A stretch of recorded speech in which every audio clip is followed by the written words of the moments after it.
या बातमीचे प्रायोजक आहेत हॉटेल रवी किरण प्युअर व्हेज, एकलहरे, तालुका आंबेगाव, जिल्हा पुणे।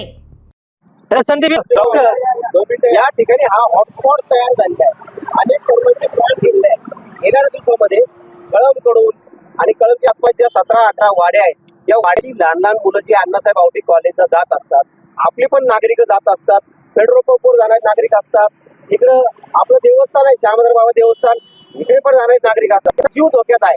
काय वाटतं तुम्हाला या सर्व्हिस रोडला काय उपाययोजना करावी, ट्रेनिंग द्यावेत का?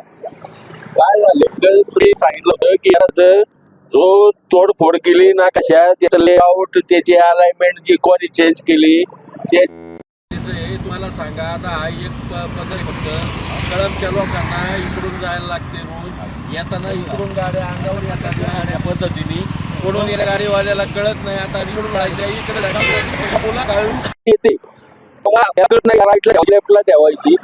या सर्व्हिस रोडची साईज छोटी पाहिजे होती अशा पद्धतीने, आणि इथं मध्ये रेंग लावून ह्या अशा पद्धतीने गाड्या अंगावर येतात, पुढच्या गाडीवाल्याला अंदाज येत नाही नक्की कुठून जायचे, आणि इकडे येणारा जर इकडे वळणार आहे तर इकडचा तिकडून येणारा आणि इकडून येणारा इथं संगम तयार होतोय।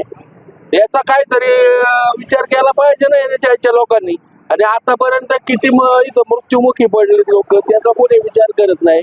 मागच्या वेळेस बाबाजी शेठच्या नेतृत्वाखाली तिथं मौटका कुवा फेमस झालाय, तिथं आंदोलन करणार होतो आम्ही सगळे। प्रशासनाने आम्हाला रिक्वेस्ट केली, आम्ही त्याच्या उपाययोजना करतो, आम्ही त्यावेळेस आंदोलन स्थगित केलं, पण तरी पण मृत्यूची मालिका काय बंद होत नाही।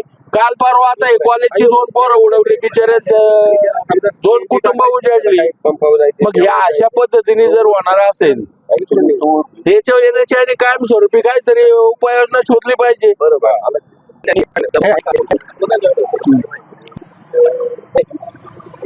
संघटना आहे, काय वाटतं तुमचे वाहनधारक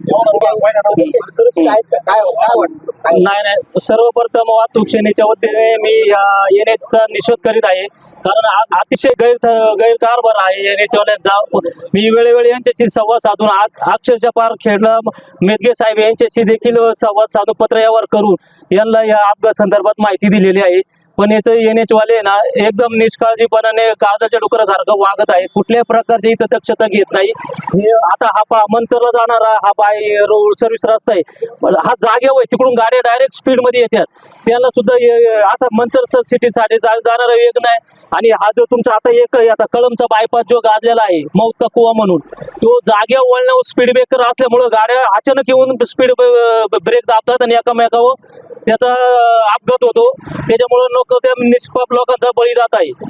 आमच्या इथं सुद्धा निगुटवाडी चौकामध्ये दररोज दिवसाआड एक ना एक अपघात होत असतो, तिथं कुठल्याही प्रकारच्या नामफलक नाही, स्पीड ब्रेकर नाही, अथवा कसल्याही प्रकारचं एनएच वाल्यांचं सहकार्य नसल्यामुळे सुरक्षा उपाय असं वाटतं इथे हा सर्व्हिस रस्ता हा मुळात मोठा करून याचा मेन हवेचा वेगळा आणि सर्व्हिस गावामध्ये जायचा वेगळा, इथल्या स्थानिक लोकांसाठी वेगळा, आणि मध्ये वेळ व्हायला पाहिजे, जेणेकरून हा या गटारावर मोकळा ठेवलेला आहे, त्याच्यामुळे खालून सर्व्हिस रस्त्याने आणि मेन हवेवाल्यांचे एकत्र येऊन अपघात होऊन निष्पाप लोकांचे बळी जात आहे। याच्यावर येण्याचे डोळे झाकपणा करत आहे, त्यांना जाणून बुजून सर्व माहिती असून सुद्धा डाळे जोगपाना करीत आहे, डोळे जोगपाना त्यांच्यावर कारवाई व्हावा। आपण पाहत आहात तेज तुफान न्यूज, न्यायिक व निर्भीड बातम्यांचे सर्वांचे आवडते नेटवर्क।